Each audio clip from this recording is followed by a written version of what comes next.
everybody, to our coronavirus survival series.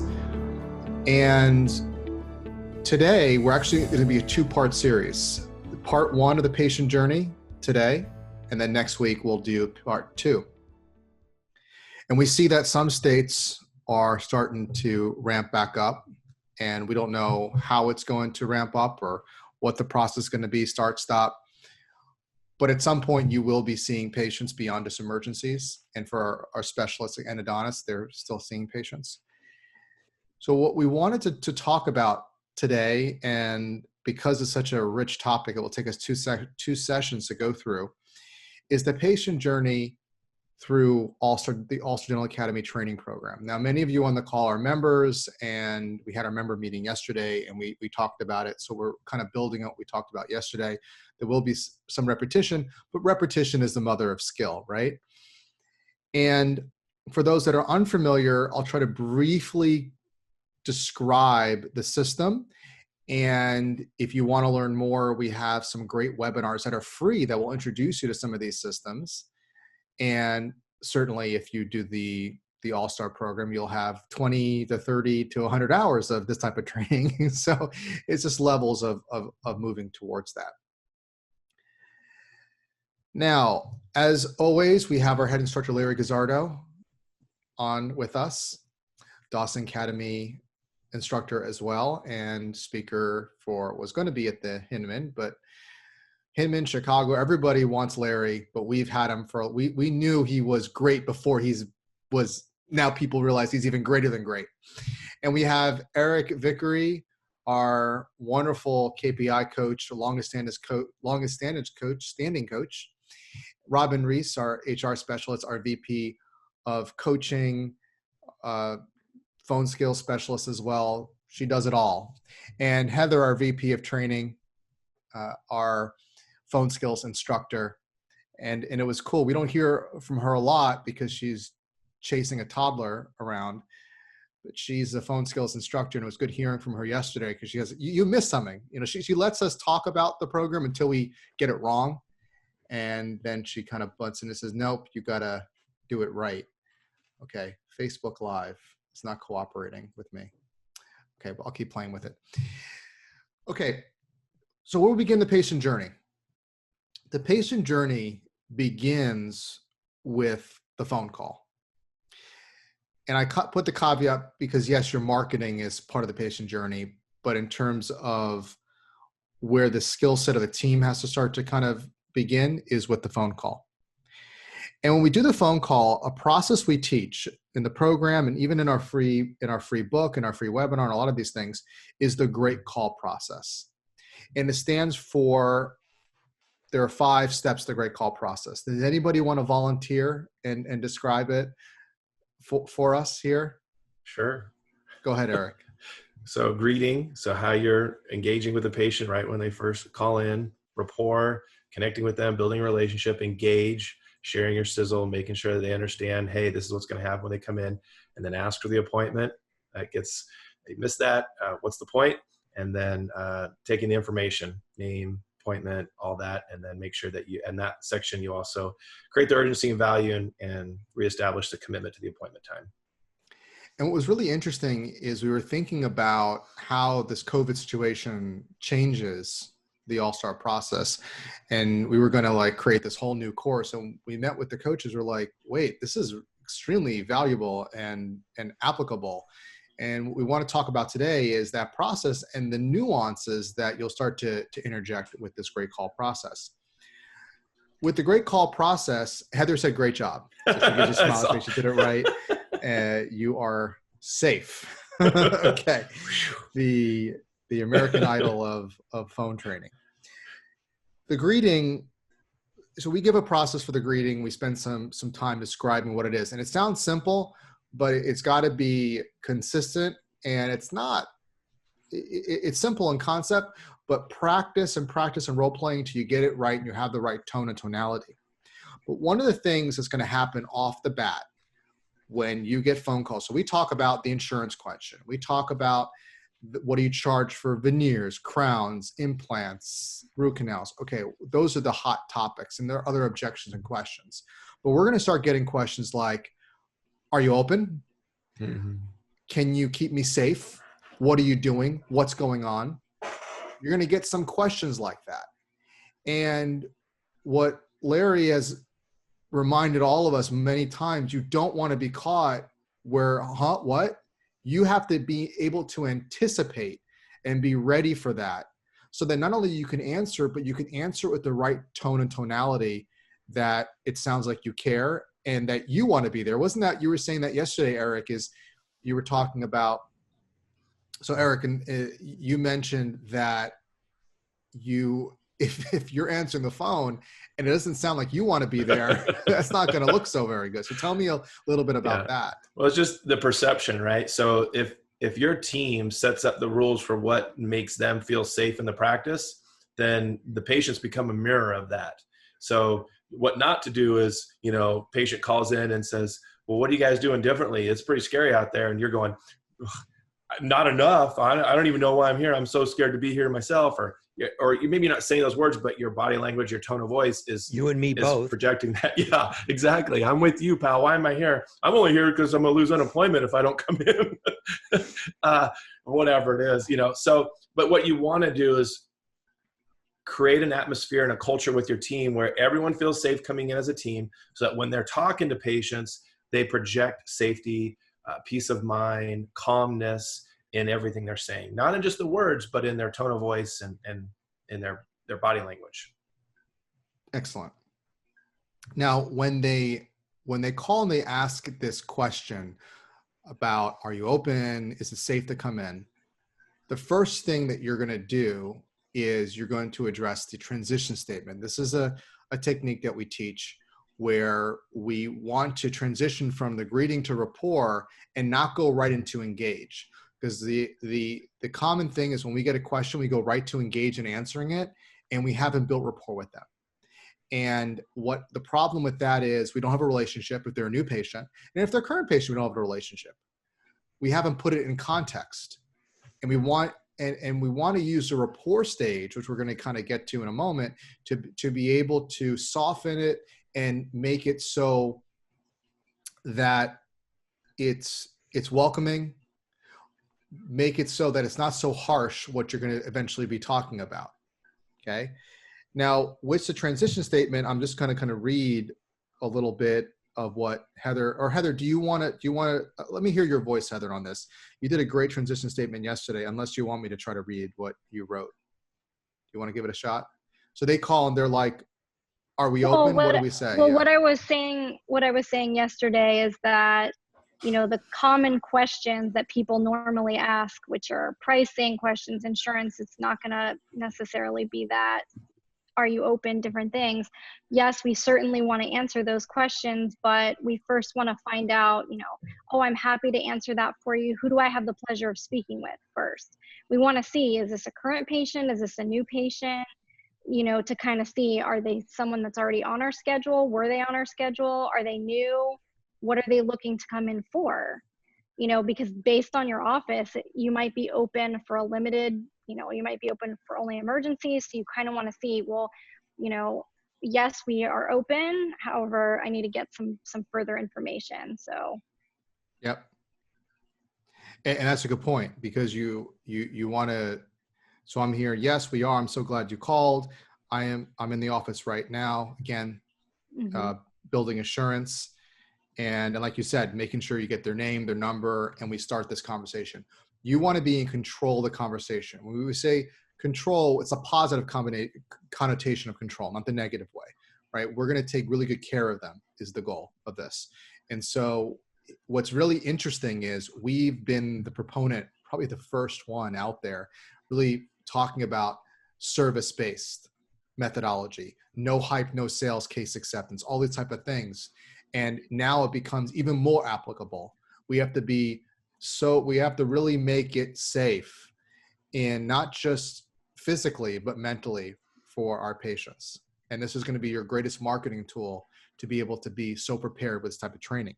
So we're using the transition statement. Just to jump in really quickly, I had a thought yesterday about the transition statement. It's almost like, especially for a new patient, but for an existing patient also, it's almost like they're coming to our home and we're giving them a tour. And if, they don't know where they're going, you're not going to say, here, walk yourself around, show yourself around. You're going to show them around. You're going to say, would you like a tour? It's the same thing when they call up.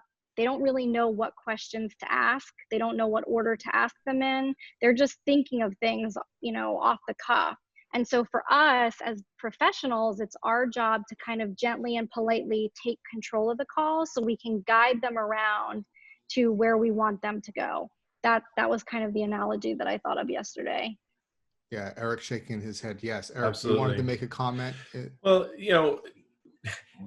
they say, what are you guys doing differently? Oh my gosh, we look like we're getting ready to get on a UFO here. You wouldn't believe all the things we have to do now. The government's ridiculous. And these people have a tendency to think it's time for me to verbalize how frustrated I am with these situations. That's not what Heather's saying is talk about the positive. Oh my gosh, I'm so glad you're asking the exact right questions. You're very smart in asking that question. I'd be happy to go over everything we're doing.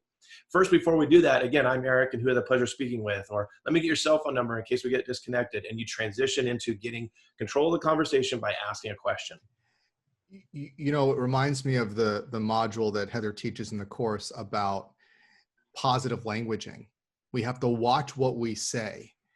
And it really does make a difference, because at first you go, it doesn't matter what I say. Yeah, it starts to build up in your psyche, and then it starts to, you'd be surprised of, wow, we let that fish out, whatever, and it keeps going, and then everybody starts talking about this.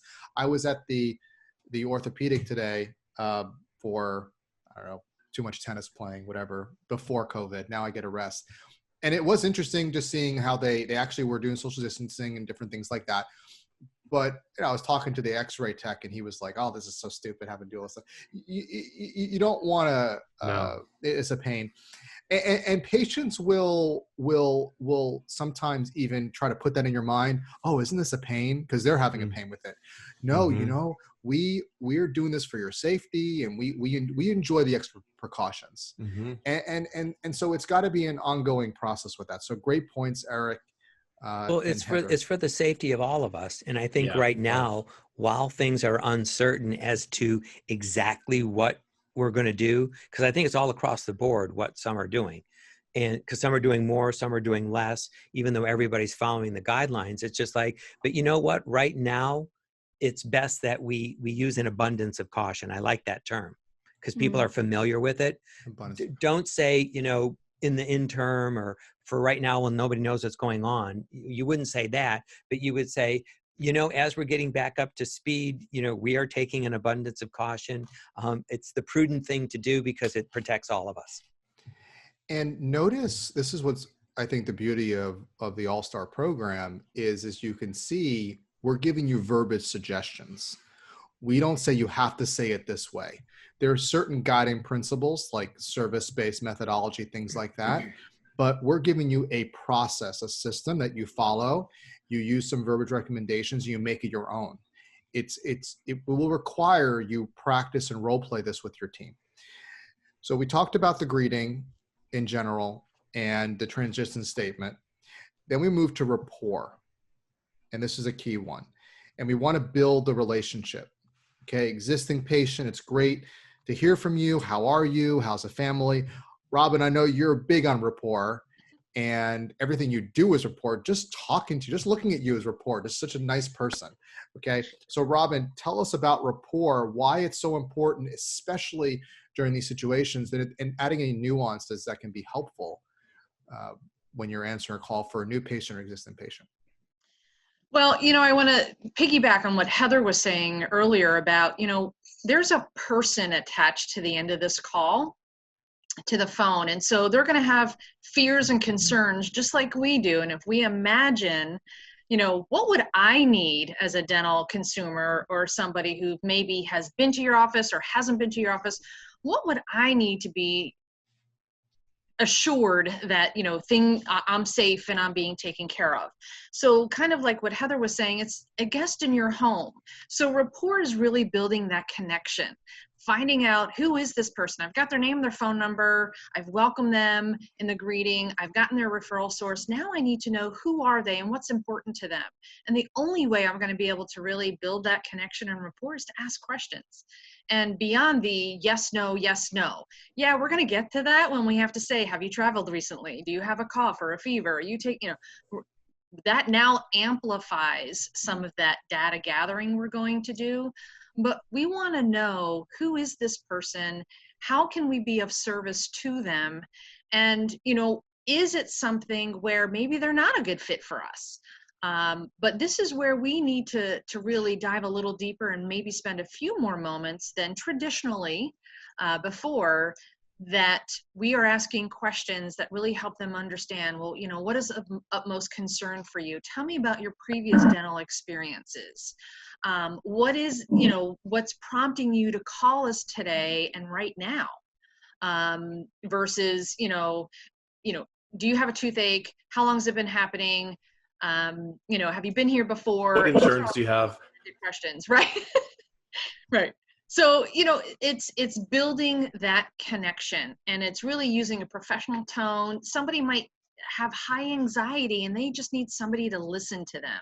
And this is where you do that. You do that through the act of listening. I can understand, and I hear your concern. And so let me share with you what we're doing to protect you and keep you safe.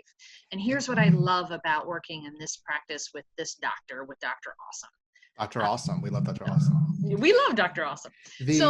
So that's really what I think now more important than ever is we're going to have to really pay attention to what the question really is asking. And sometimes we, like Heather has mentioned before, somebody might ask a price question because they don't know what else to ask. So we have to be willing to kind of dive a little bit deeper. Again, we're not talking, this is a 20-minute phone call. It is some go-to questions. Tell me more. That sounds interesting. Share with me your concerns, those kinds of things, rather than just quick yes, no answers. That's beautiful. I think with rapport, even before this, we don't want to go into, tell me about your tooth. We want to know them as a person first. Right. Okay. And I think this goes back to what you were saying, Robyn, that now even more than ever, they need to be feeling that human connection, because they're not getting a lot of that.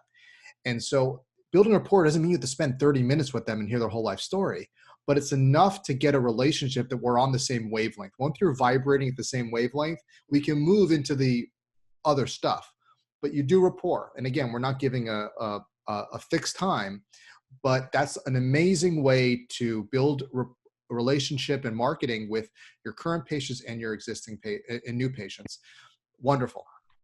So with just that, Alex, we're getting just information. to jump in Yep. really quick, Jump. because I've heard some calls where team members, they are talking to a patient, they don't know who the patient is at that point, but then once they find out they either know that patient from a previous time or that they were referred by somebody that is a current patient of the office, their entire everything changes. Yeah. The entire tone of the call, it goes from very transactional to being like, oh, hi, oh, I know that.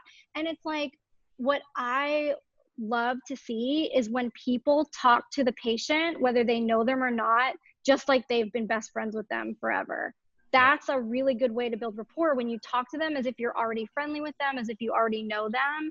And that, I think, helps a lot, especially in these situations where they feel comfortable, that genuine warmth coming from somebody and that true care and concern.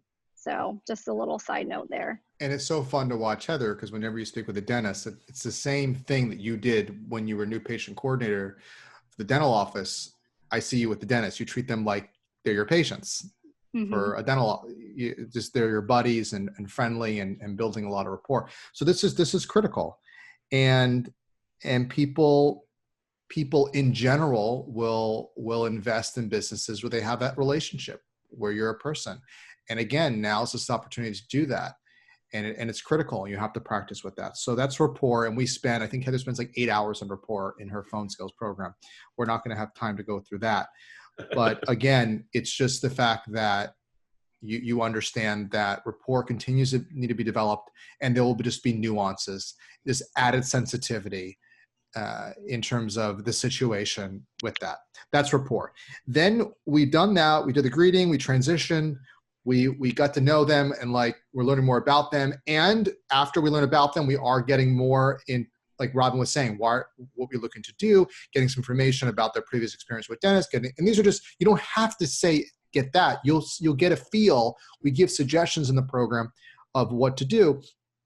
And you'll know, because you've practiced it enough that it becomes second nature.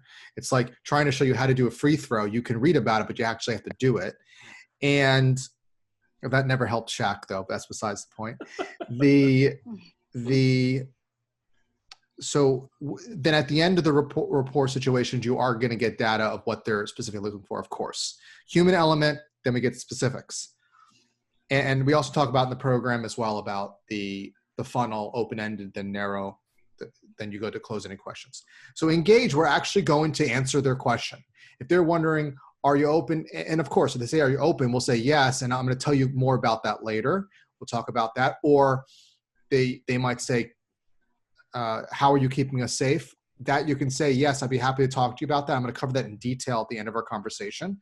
And then we can go to the transition statement, which is, whom do I have the pleasure of speaking to, and so on, to be able to start, and how can I better, get some information so I can better assist you, and move on. And again, we give different ways to transition. Now we're engaging, we're building what we learn from rapport to share the sizzle. And share the sizzle, typically we train of how you're special.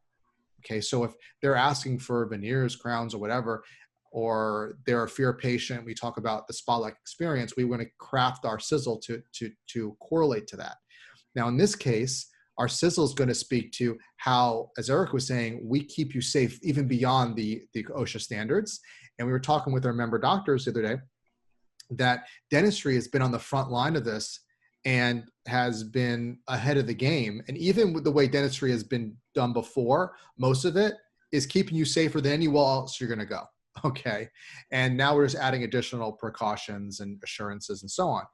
But in the share the sizzle, you're going to start to tie what their question is. Now, there might be people that are calling and they're concerned about it, but they still want to have their teeth taken care of. So I went to the doctor today. I'm not going to be playing tennis anytime soon, but my foot still hurts. It's still something I want to work on.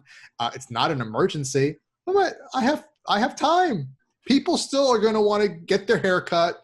I don't have that problem, but stop that. Okay. No laughing. But Larry certainly has that problem in a big way there. Give me some of that. So anywho, the point is we're going to be building our sizzle. In this case, the sizzle will speak to the safety aspect, and it's got to be prepared, rehearsed, not scripted, but it's got to come from the heart. Okay, that you feel safe. I'm here, like Eric said, great verbiage. I'm here. I'm coming to work every day, and I feel safe. And here's what we're doing to make sure you're safe. Okay, because we don't want to. And again, you're gonna have situations where people are not going to want to come in, and it says we don't want you to get oral cancer. We don't want your teeth to literally fall out. We don't want decay. We don't want these situations. We're going to have to, address that. So again, you'll adjust, but the sizzle point there. Any commentary on sharing the sizzle with respect to this? Just one thing I want to add about rapport, which again, I take it for granted because I do it so often, is using the person's name and really making sure that you are, tying yourself to them. You're getting to know them, they're getting to know you. And I think using their name often, not every other sentence, but using their name so that they know that you've heard them and they're now a person, not a caller.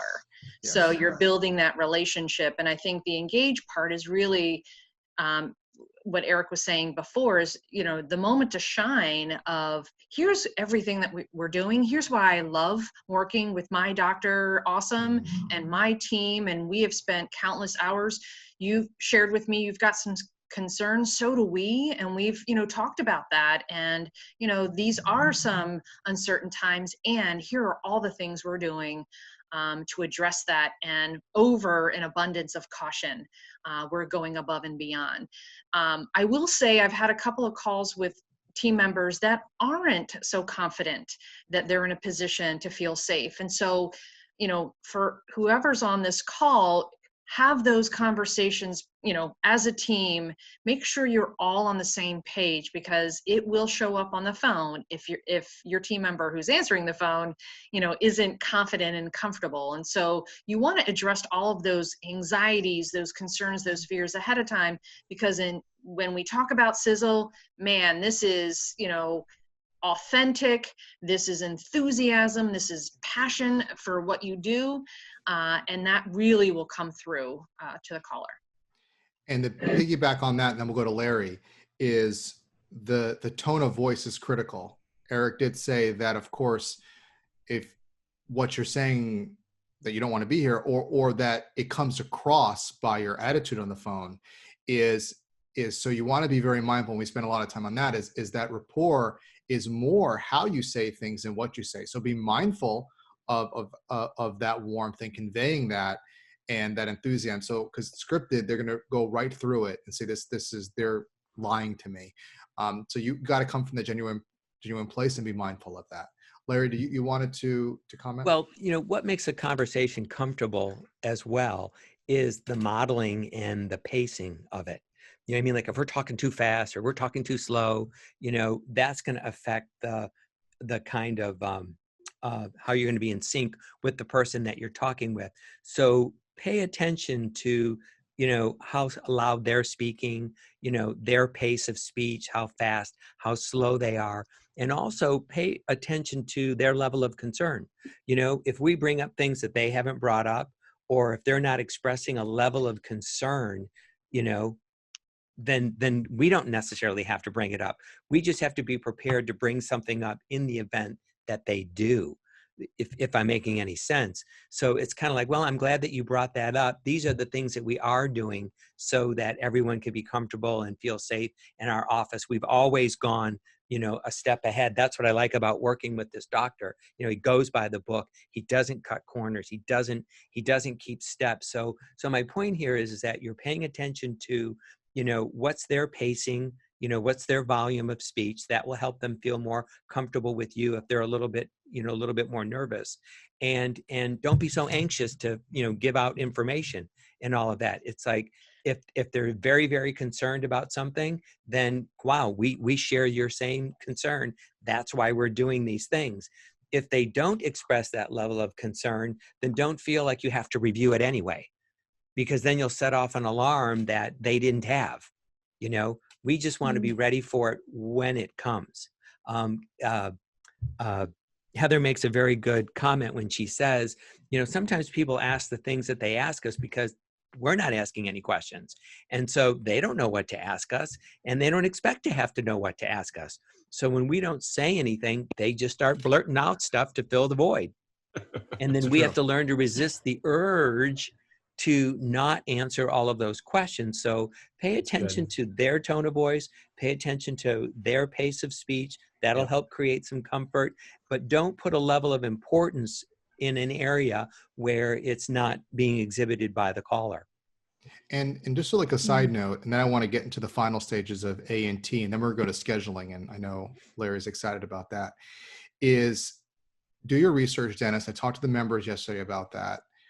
From my polls, I've been seeing pretty much unanimous. Dennis seemed very confident about the if you have sufficient PPE, they're very, very comfortable. I had one of our doctors was saying, have you ever had, even before, outbreaks of any flu or things in the office the way it was?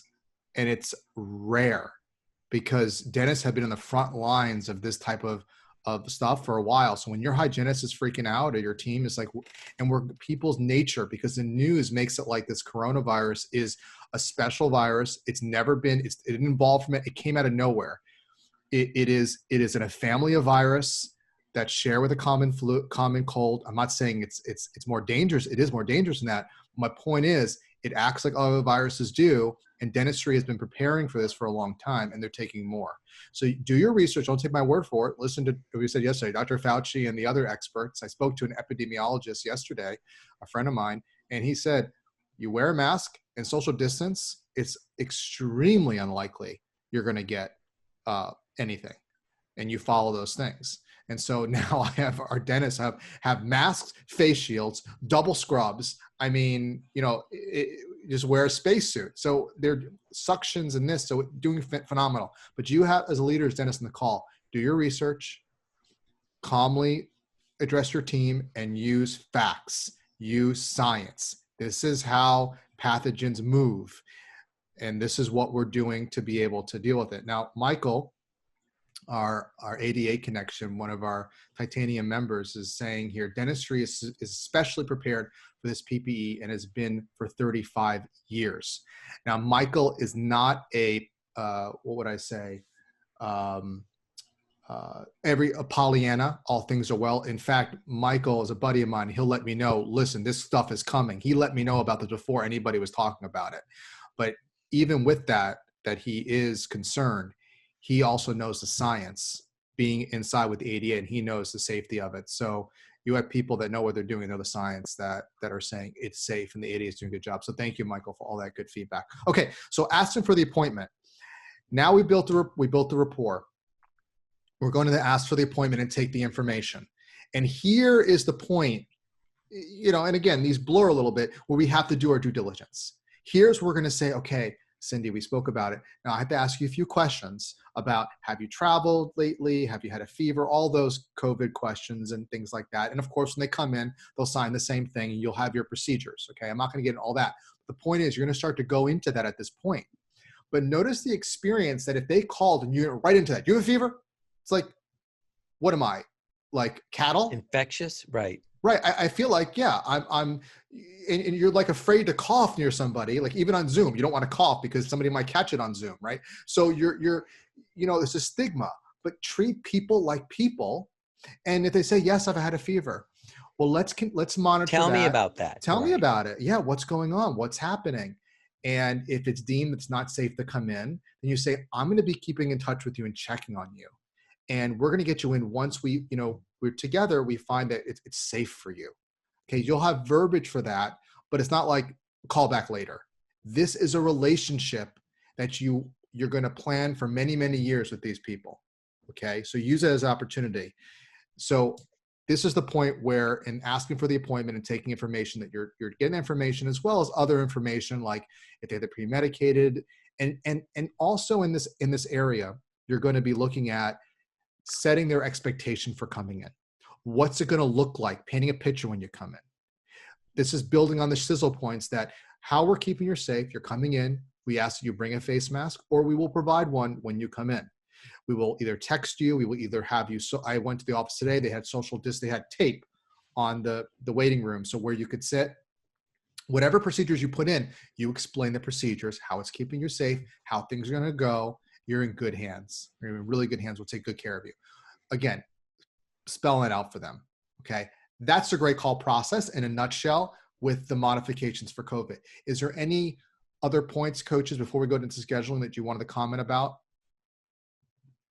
Well, I like the idea, some suggestions yesterday about, for an existing patient, to help expedite the process and limit the time in the practice, is to direct them to the website to fill out any forms.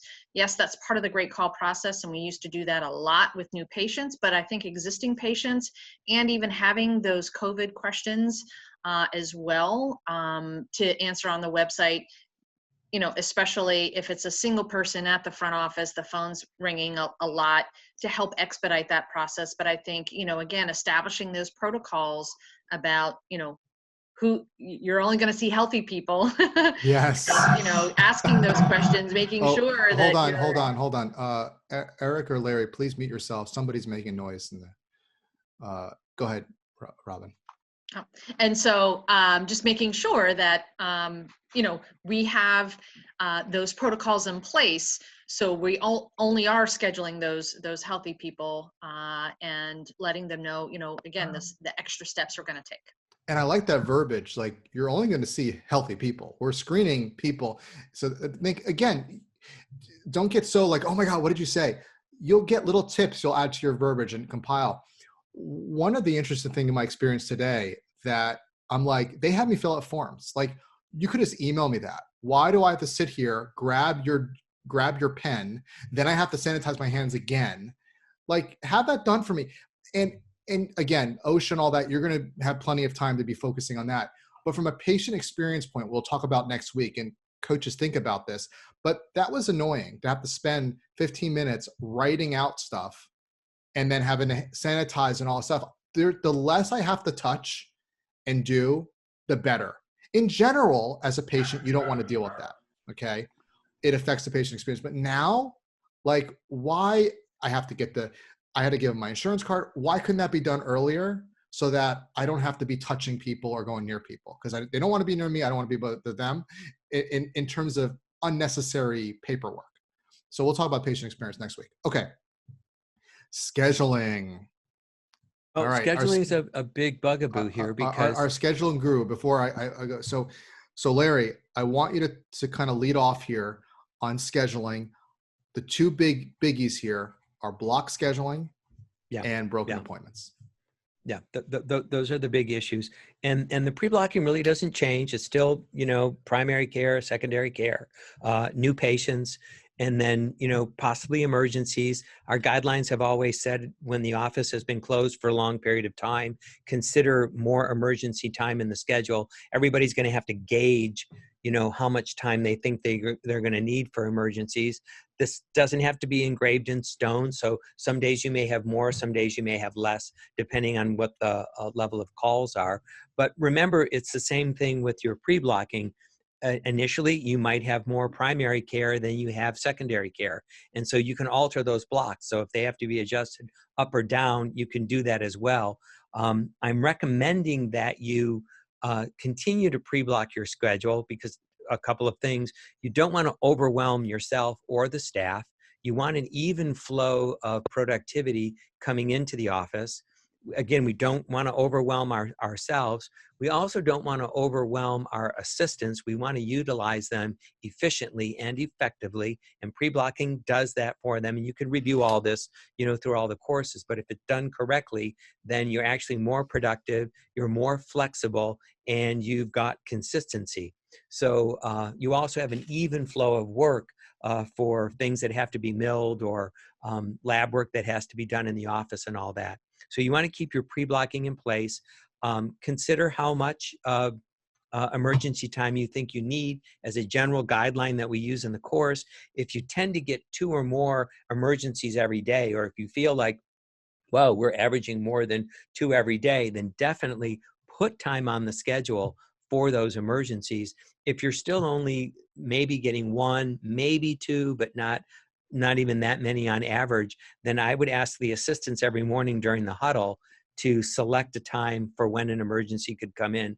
Of course, an emergency appointment to us is somebody comes in, we take a PA, there's a diagnosis, and then they're given an appointment. Even if it's later on in the afternoon, they're not necessarily given we don't stop and do treatment right then and there. So that's how you could handle emergencies. I think in a lot of office, a phased re-entry or reopening would be more appropriate.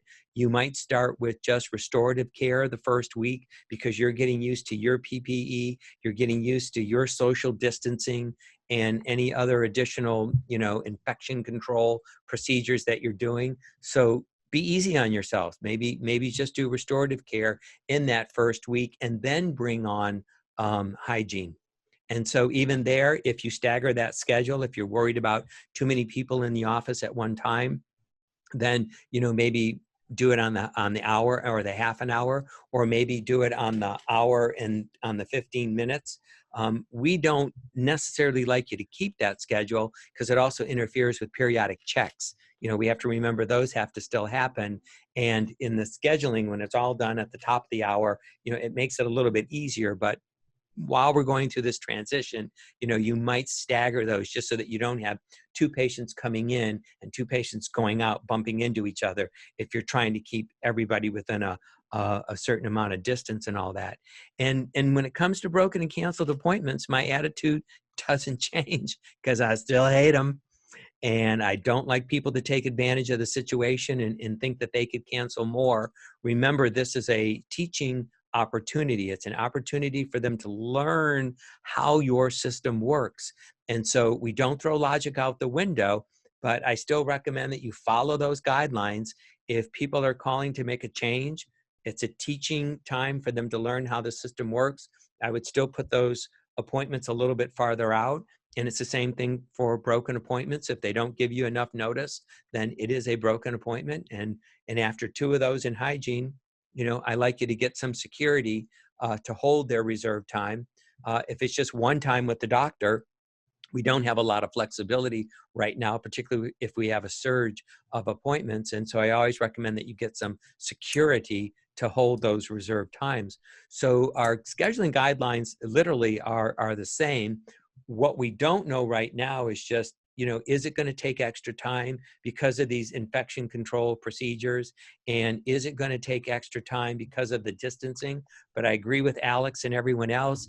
If there's paperwork that has to be done, if there's questions that need to be asked, let's get that done before the appointment. Let's get it done before they even get here, and so that we don't have to take time once they enter the facility. Otherwise, obviously, you're going to walk them to the treatment room, and then you're going to get that information there. We're not going to do it at the front desk. But the system that we put together, I'm really happy to say, creates the flexibility. If you follow the guidelines, it will give you the flexibility to address any issues that are coming up right now.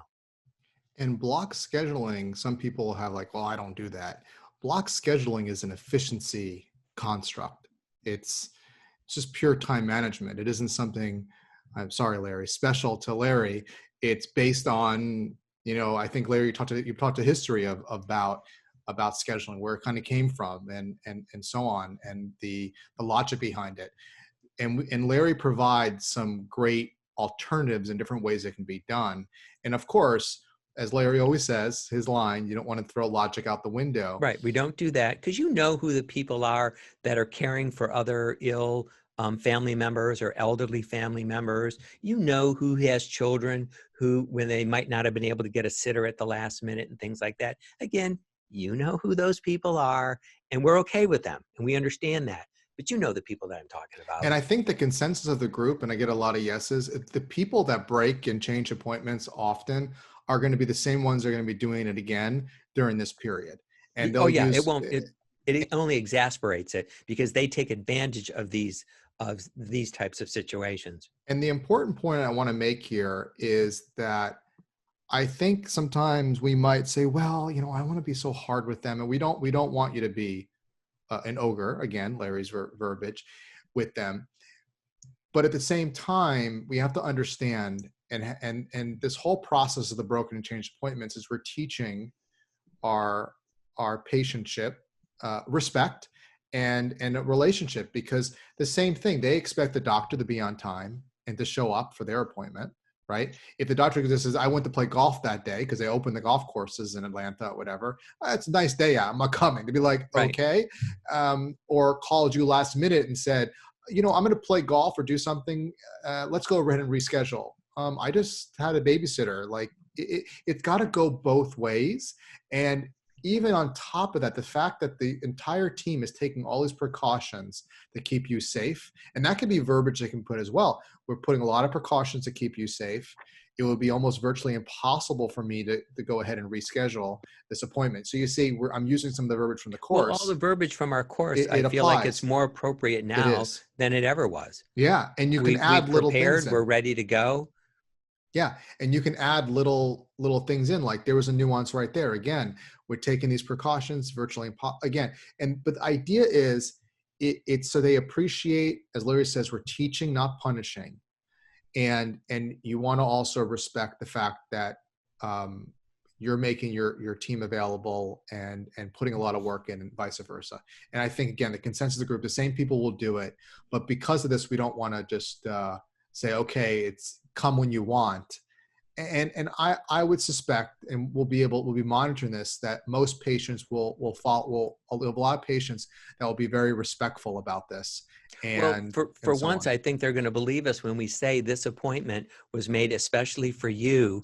You know what I mean? Like before, I think they thought we were like the airlines. If I didn't show up, they'll just find somebody else wandering around the airport to take my seat. And so, because they never believed us before when we said, well, this appointment was reserved specifically for you, there isn't anybody else. You know what I mean? With no time to reschedule this. So maybe now for once, they're going to believe us. Well, Heather made a great point. In the great call process, this is why it takes her like 20 hours to teach GREAT, right? And she speaks really fast. So if you spoke like a normal person, it'd be actually 40 hours, but she gets a lot of information in there. But the point she makes, and this is more the taking information section, is setting the expectations. And you also want to get their commitment. Ask for the appointment. Okay, it's that. Thank you. And ask for the appointment. Okay, because the A's and T. There we go. I told you she quick draw McGraw over here. Wrong. Okay, there's a strike for you. But anyways, in the A section, you're setting the expectation. We talked about what's going to be like when you come in, but also getting the commitment.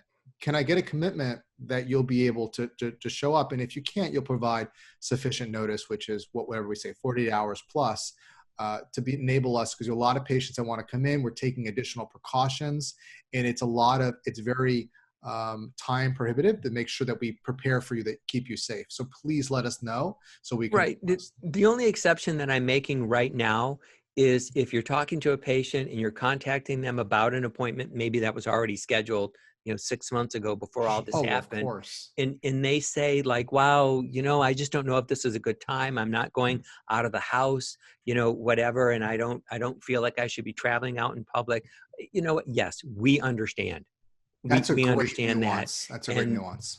But there's a specific reason that makes sense to us. So we're not going to say, no, we have a rule about people like you, because you're going to learn and this is your time.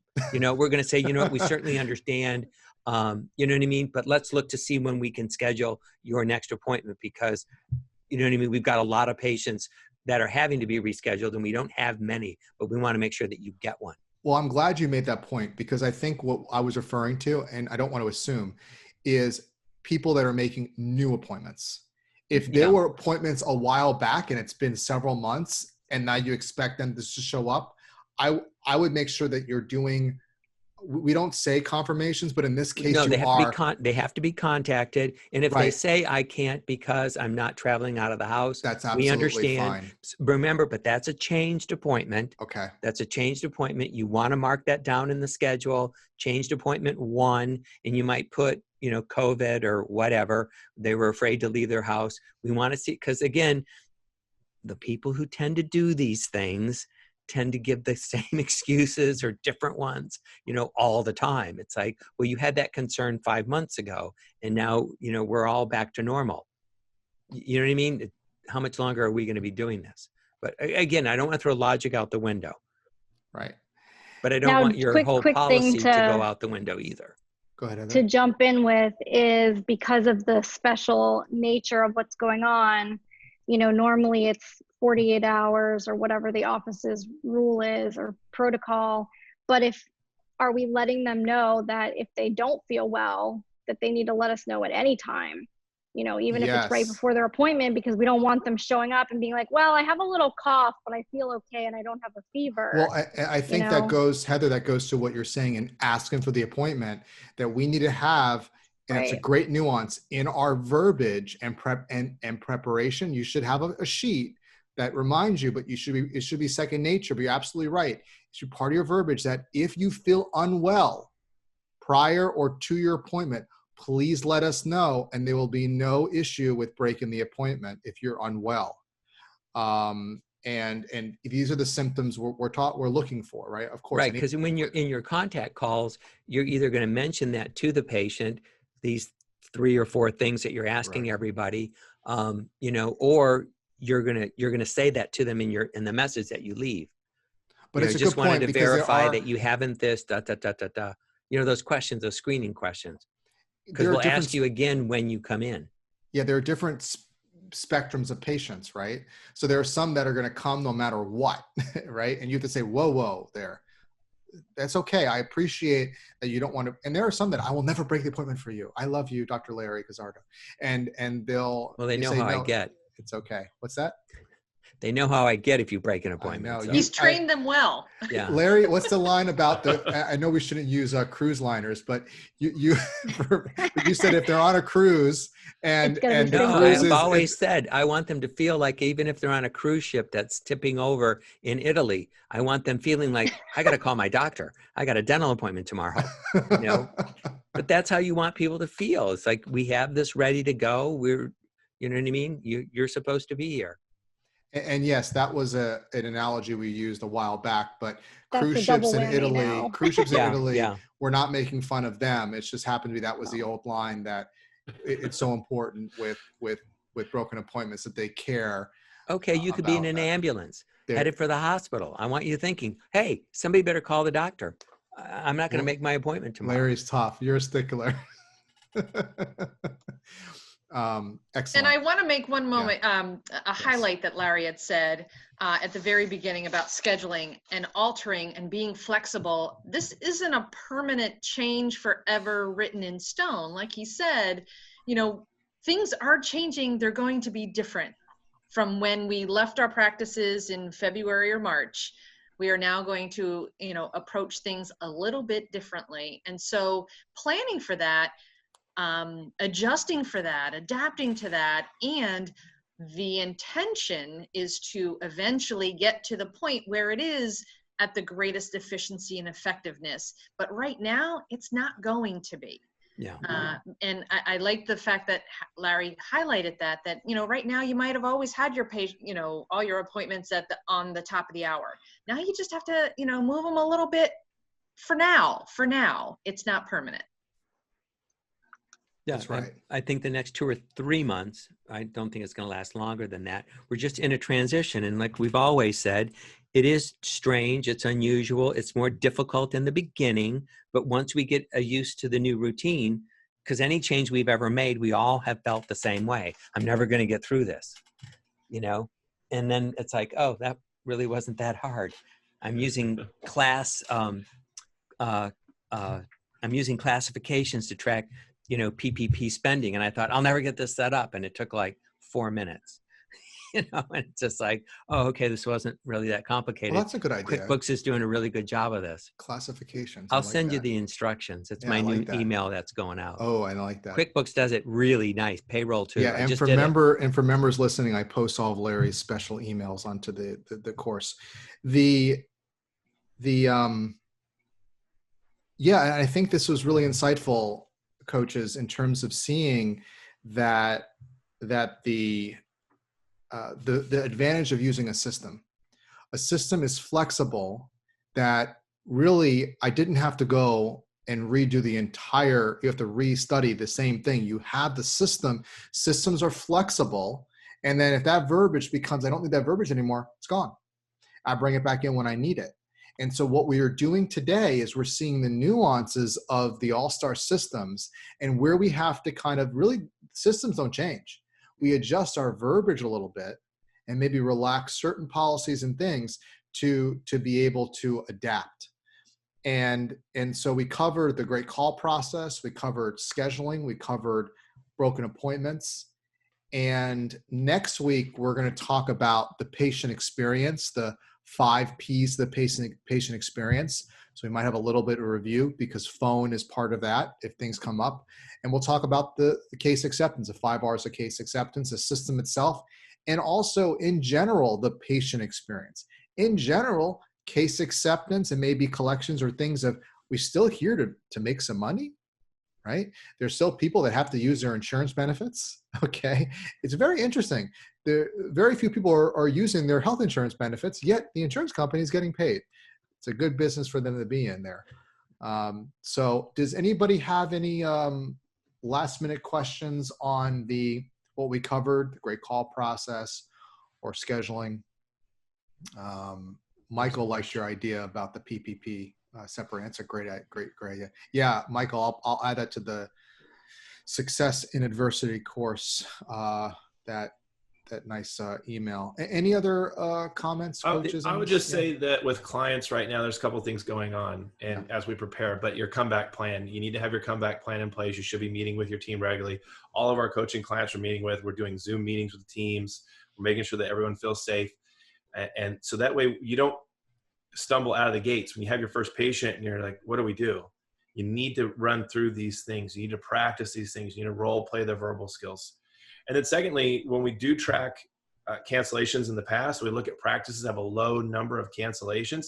Typically, those are the practices that are booked out the furthest. And they say, well, our next availability is in 3 months. Are you sure there's any way you keep this appointment?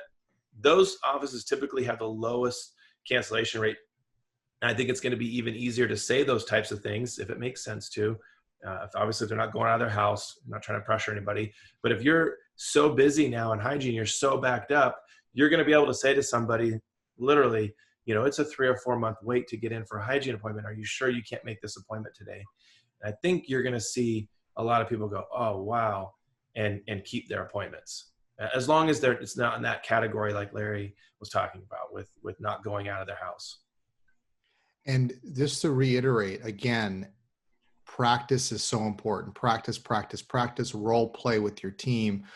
It sounds so beautiful when I hear Eric and Larry and Robyn and Heather talk about these things. And then I try to go do that on my own. I go, wait, that didn't sound the way that they did it, because you want to hear it again. You want to practice again and again and again. And that's what's going to be critical. And watch your tone and tonality as you do it. The more you prepare, all the best in any business are the ones that over prepare. They prepare. There's this great documentary on ESPN about Michael Jordan. I think nearly everybody, even if you don't watch sports, like Michael Jordan, in terms of he was known, he was the best, but he worked harder and prepared more than anyone. And he was the pinnacle of his industry, and others as well, Bill Gates and others, the way that they prepare. In the same way, if you want to be an amazing practice, no matter what the circumstances, is you're preparing. You're putting that time in, that training with your team, and expecting as well. That's another thing too about leadership, is it's not just you. You also want them, expect the best from them. And so you lead them and you practice and you cultivate that as well. You set the standard. So you're setting the standard that's safe, and then you're setting the standard that there's going to be training and we're going to do it. We're doing it well, because these patients are going to have a great experience. Because if you listen and you say, what would it be like?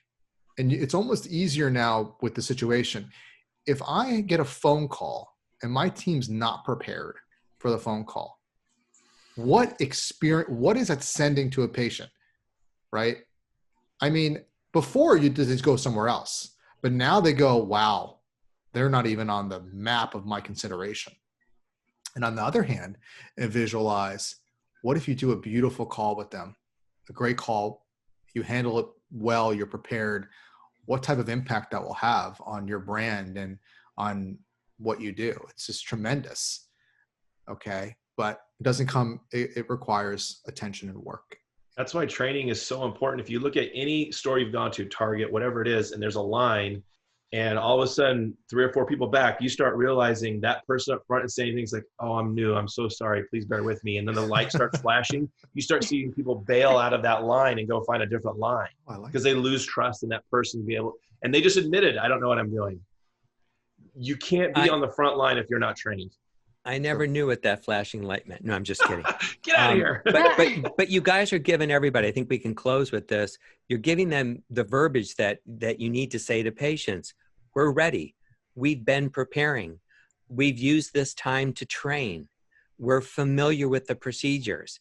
We're very proud of the fact that our doctor has always followed the standards, and we're going beyond them. You know what I mean? So I'm hearing all the words that I know would make a patient feel comfortable coming into your office. We're going to continue to maintain those high standards. We're going above what's being called for by the CDC. We've added some additional precautions, and I'm happy to talk to you about them. So all the things that we've just talked about, those are the things that your patients are going to want to hear. We're ready to go. We've been expecting you. We know what we're going to do. We're looking forward to seeing you. Well, that will be the last word. Larry Guzzardo, Eric Vickery, Robyn Reis, Heather Nottingham, and whoever I am. Thanks for coming. Until next time, go out there and be an all-star. Star. It's getting better. Bye-bye.